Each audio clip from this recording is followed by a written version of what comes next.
11월 24일 월요일 새벽 우리가 함께 묵상하실 말씀은 느헤미야서 5장 1절에서 19절인데요. 우리 1절에서 5절까지만 같이 한번 읽도록 하겠습니다. 1절에서 5절 같이 읽겠습니다. 그때 백성들이 그들의 아내와 함께 크게 부르짖어 그들의 형제인 유다 사람들을 원망하는데 어떤 사람들은 말하기를 우리와 우리 자녀가 많으니 양식을 얻어 먹고 살아야 하겠다 하고 어떤 사람은 말하기를 우리가 밭과 포도원과 집이라도 저당 잡히고 이 흉년에 곡식을 얻자 하고 어떤 사람은 말하기를 우리는 밭과 포도원으로 돈을 빚내서 왕에게 세금을 바쳤도다. 우리 육체도 우리 형제의 육체와 같고 우리 자녀도 그들의 자녀와 같거늘 이제 우리 자녀를 종으로 파는도다. 우리 딸 중에 벌써 종된 자가 있고 우리의 밭과 포도원이 이미 남의 것이 되었으나 우리에게는 아무런 힘도 없도다 하더라. 아멘. 오늘 느헤미야 5장 말씀은 느헤미야는 성벽을 건설하기 위해서 예루살렘으로 귀환한 사람이지 않습니까? 오늘은 성벽 건설하는 것과는 별 상관이 없는 것 같은 이야기가 갑자기 끼어드는 것 같습니다. 사장의 외부적 산발락과 도비아가 성벽 건설하는 것을 막자 우리 기도하면서 또 싸우면서 우리가 평소보다 더 힘을 내어 보자 이렇게 해서 열심히 이제 성벽 건설의 절반 정도 되었을 때 그런 싸움과 기도와 이런 전투가 있습니다. 근데 5장에는 갑자기 이제 이 1절을 보십시오. 그때에 백성들이 그들의 아내와 함께 부부가 함께 와서 이렇게 큰 소리로 느헤미야에게 부르짖었다는 거죠. 원통합니다라고 그들의 형제인 유다 사람들을 원망했다는 거죠. 자, 이렇게 보면 지금 당시에 항상 그래요. 사도행전에도 보면 로마라는 압제와 외부에서 교회를 핍박하는 어려움이 있고 항상 교회 내적인 어려움이 있죠. 사도행전 6장에 가면 헬라파, 유대파, 과부들이 매일 구제에서 빠지게 되는 문제로 서로 원망합니다. 오늘도 보면 원망이라는 주제가 1절에 나오죠. 항상 그래서 교회 공동체 안에는 하나님 나라 공동체 안에는 내적인 원망이 있습니다. 결국 모든 원망 보세요. 누가 잘했다. 목사가 잘해야지. 장로님들이 잘 도와줘야지. 아니 성도님들이 잘해야지. 아니 1년 전도가 2년 전도회가 서로 막 원망 우리가 잘했고 그들이 못했다라는 교회 내적인 원망이 생겨날 가능성이 있습니까 없습니까?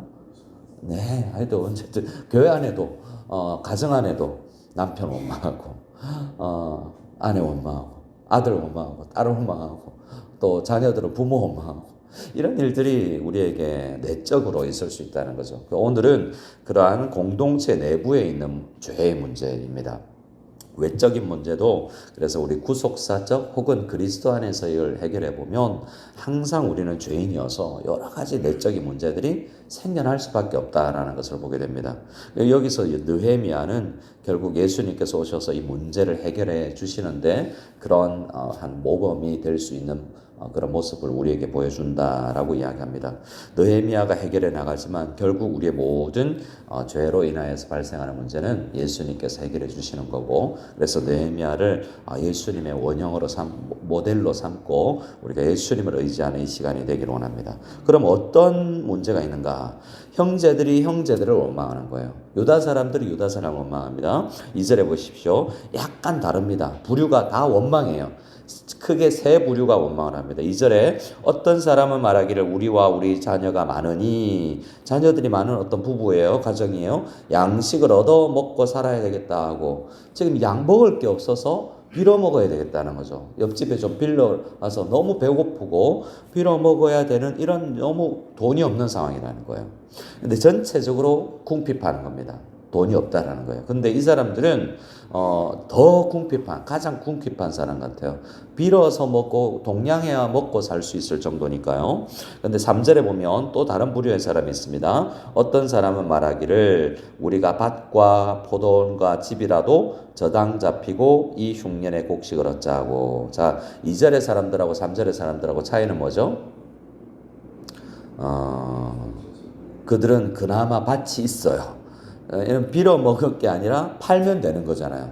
밭이라도 팔면 되고 포도원이라도 있고 집이라도 저장 잡혀야 되겠다. 흉년이 왔는데 이렇게 지금 그러니까 상황은 많은 사람들이 성벽 건설에 동원되지 않습니까? 하나님 나라 일에 동원되는데 근데 그러니까 누군가 차출되니까 농사 지을 사람도 좀 없고 게다가 흉년도 왔고 이 느헤미야 입장에서는 하나님 나라를 위해서 선한 공동체 비전을 가지고 갑시다 하는데 성도님들이 너무 어려운 거예요. 이 문제도 해결해야 되는 거죠. 그래서 이러한 비전도 좋지만 성도님들의 실제적인 문제를 해결해 가면서 이렇게 이 비전을 52일 만에 이루어가는 그런 리더십의 느헤미야를 보는 것입니다. 자, 이 두 번째 사람들은 그나마 밭도 있고 포도원도 있고 집도 있는 그러한 부동산이 좀 있는 사람들인데도 여전히 힘들합니다. 여러분, 그런 하우스 푸어라는 말이 있지 않습니까? 집 있어도 집은 당장에 팔기는 힘들고 돈은 월급은 없고 집은 내 소유로 있어도 이게 집이 먹을 걸 주진 않지 않습니까? 담보라도 해야 되겠다는 겁니다. 저당 잡히고 담보를 얻어서 하면 어떤 위험이 있습니까? 못 갚으면 집이 넘어가고 집 넘어가고 나중에 더 심한데요. 실제로 어떤 이 모든 부류의 사람들에게 어떤 일이 일어나는지 봅시다. 4절에 보면 또 다른 사람들이 있습니다. 어떤 사람은 또 다른 부류의 사람들인데요. 말하기를 우리는 밭과 포도원으로 돈을 빚내서 왕에게 세금을 바쳤도다. 이 사람들도 부동산이 있습니다. 근데 이들은 세금의 문제예요. 그들이 그 당시에 페르시아가 돌아가서 성전도 지으십시오. 돌아가도 좋습니다 했지만 세금은 안 봐줬다는 거예요.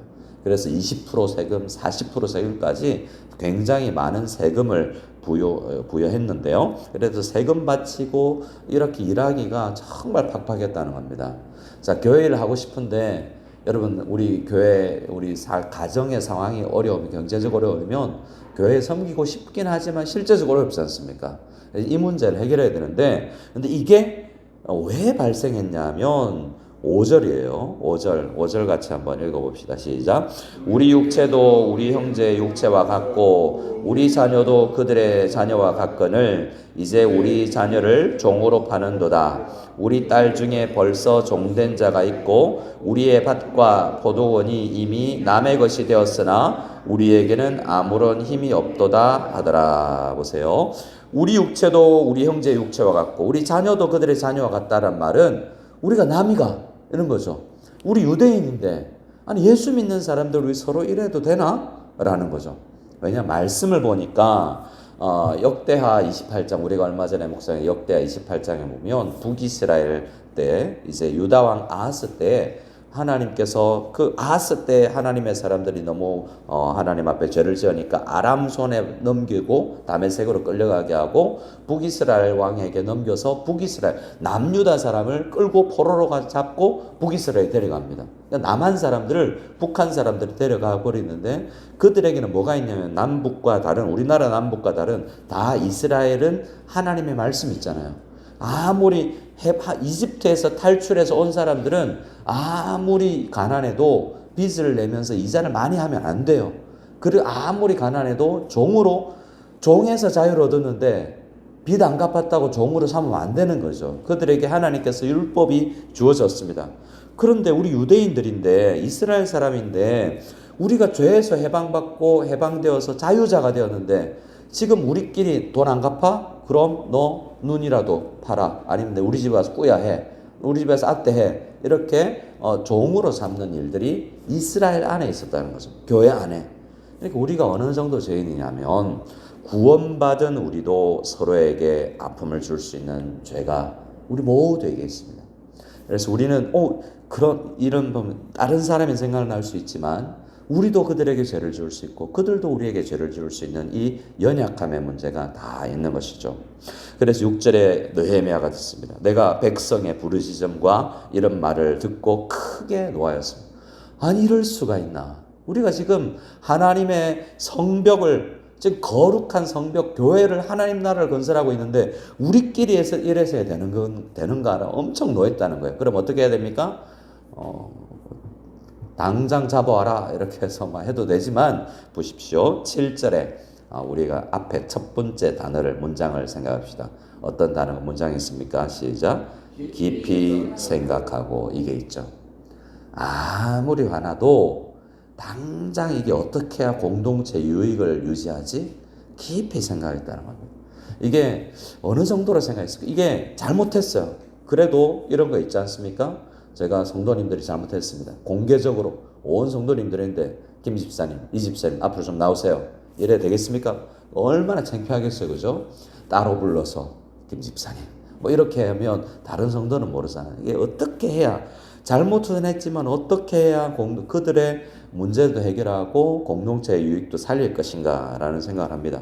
근데 이 문제는 아무리 개인적으로 부를 일이 아니에요. 그래서 7절에 깊이 생각하고 귀족들과 민장들을 꾸짖어 그들에게 이르기를 너희가 각각 형제들에게 높은 이자를 취하는도다 하고 뭘 합니까? 대회를 열었습니다. 이건 공개적으로 다뤄야 되겠다. 우리 공동의 주제로 올려야 되겠다. 우리 재직회 때 다뤄야 되겠다라고 당에만 다룰 문제가 아니다라고 온 성도 우리 모두의 문제다라고 해서 대회를 열면서 그들에게 꾸짖었습니다. 그들이 보십시오. 빚 내어주고 이자 갚고 이자 안 갚으면 종으로 삼는 일이 이미 일어나고 있어요. 1, 2, 3 세 부류의 사람들에게 형제들 사이에서 이런 부류가 있습니다. 근데 그런 문제를 일으키는 사람들이 뭐예요? 귀족들과 민장들인 거죠. 그러니까 목사가 문제가 오히려 목회자나 우리 중직자들 사이에서 오히려 문제가 발생하는 거죠. 그래서 이걸 없는 문제로 생각하지 않고 우리에게 다 이런 문제가 있습니다. 어떻게 해야 될까요? 라고 물어봅니다. 그래서 그들에게 이렇게 문제를 제시하죠. 우리가 다 알고 있는 8절에 보면 아니 그들에게 우리는 이방인의 손에 팔린 우리 유다 형제 사람들을 우리의 힘을 다하여 도로 찾아왔는데 그 도로 해방해 줬는데 너희가 형제를 팔고자 하느냐? 너희가 더구나 우리의 손에 팔리게 하겠느냐라고 팔고자 팔리게 라고 해서 이건 이 해방된 우리를 다시 구속하는 이를 죄인으로 종으로 삼는 건 옳지 못하다 합니다. 근데 아무도 말을 못하죠. 잘못했으니까 잠잠하여 말이 없기로. 또 9절에 내가 또 그들에게 이르기를 너희의 소행이 좋지 못하도다. 우리의 대적 이방 사람을 비방을 생각하고 이건 하나님의 영광을 가리는 거야. 교회 안 다니는 하나님 안 믿는 대적 산발락과 도비아가 뭐라고 그러겠냐. 이런 하나님의 영광을 가리는 일이다. 그리고 10절에 나와 나의 형제들도 그리고 이 9절 하반절에 우리 하나님을 경외하는 가운데 행할 것이 아니다. 하나님 경외하는 것이 예배만 잘 드린다고 되는 것이 아니라 이렇게 깊이 생각 좀 해보자. 이런 삶이 우리에게 얼마나 하나님 앞에 경외하는 사람의 역할인가를 생각해보자라고 이야기하고 공동체가 함께 생각합니다. 그리고 10절에 나도 돈 빌려줘 봤다. 그러니까 느헤미야는 상당히 돈이 많은 사람이에요. 연봉이 높은 사람입니다. 그래서 그도 돈을 빌려주었습니다. 나와 형제와 종자들도 역시 돈과 양식을 백성에게 구워주었거니와 우리가 그 이자 받기를 그치자. 나도 이자 안 받을게. 너희도 받지 말자. 나도 그들은 심했고요. 나도 이자 조금만 붙였는데 나도 우리 안 받을 테니까 우리 이자 정말 말씀대로 받지 말아보자. 말씀대로 해보자. 말씀대로 안 하고 여러분 얼마나 말씀이 우리에게 있습니까? 근데 말씀대로 안 사는 것들이 우리에게 많다는 겁니다.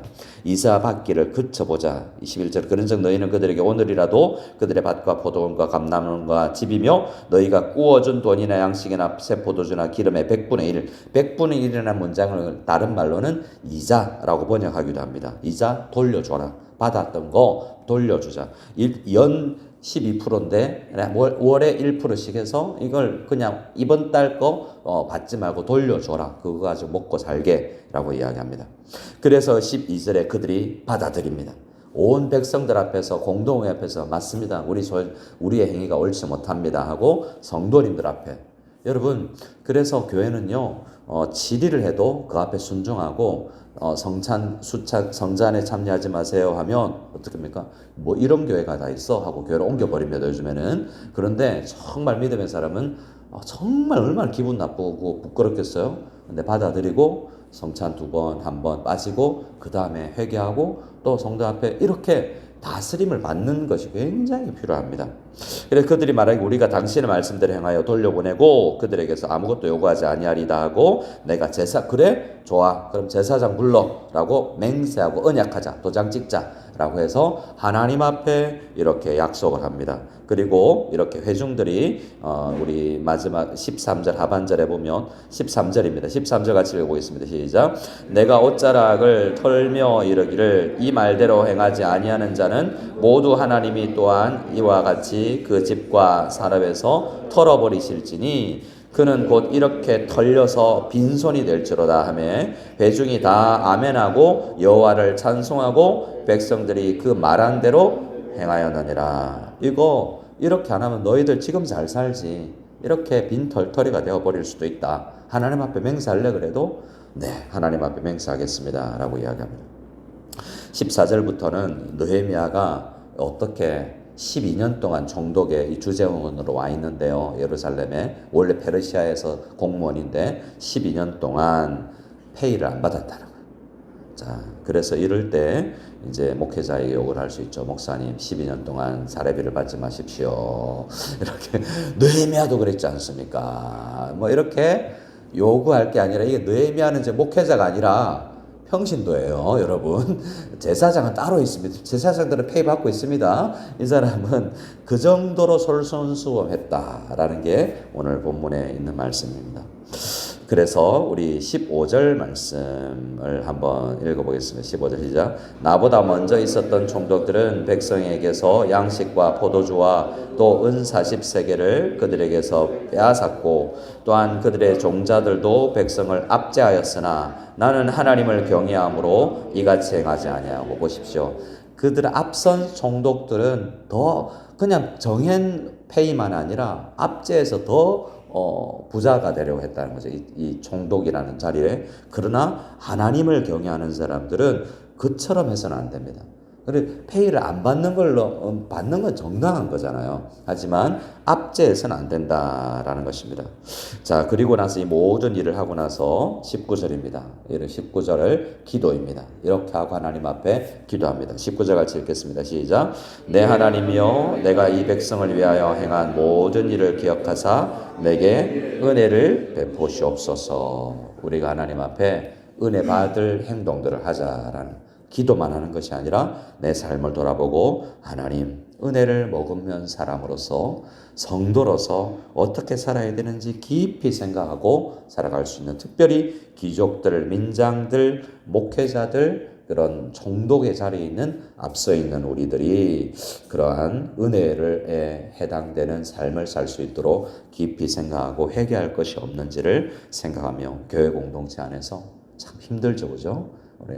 우리 어머니가 그러셨어요. 살아보니까 어른 되기가 더 힘들다. 옛날에는 애들이 힘들 줄 알았는데 어른 되는 게 더 힘들다라는 이야기를 해주셨습니다. 목회자 되기도 힘들고 중직자 되기가 날로 쉬워지는 게 아니라 경험이 쌓이면 좀 쉬운 게 아니라 어른이라는 게 참 쉽지 않습니다. 이 자리에 나오신 분들이 대부분 어른이실 텐데 그렇게 주님 앞에 참 어려운 무거운 짐을 지고 있는데 은혜를 주셔서 잘 우리 중직의 직분을 잘 감당할 수 있도록 깊이 생각하고 은혜를 달라고 기도하는 이 새벽이 다 될 수 있기를 소원합니다. 아멘.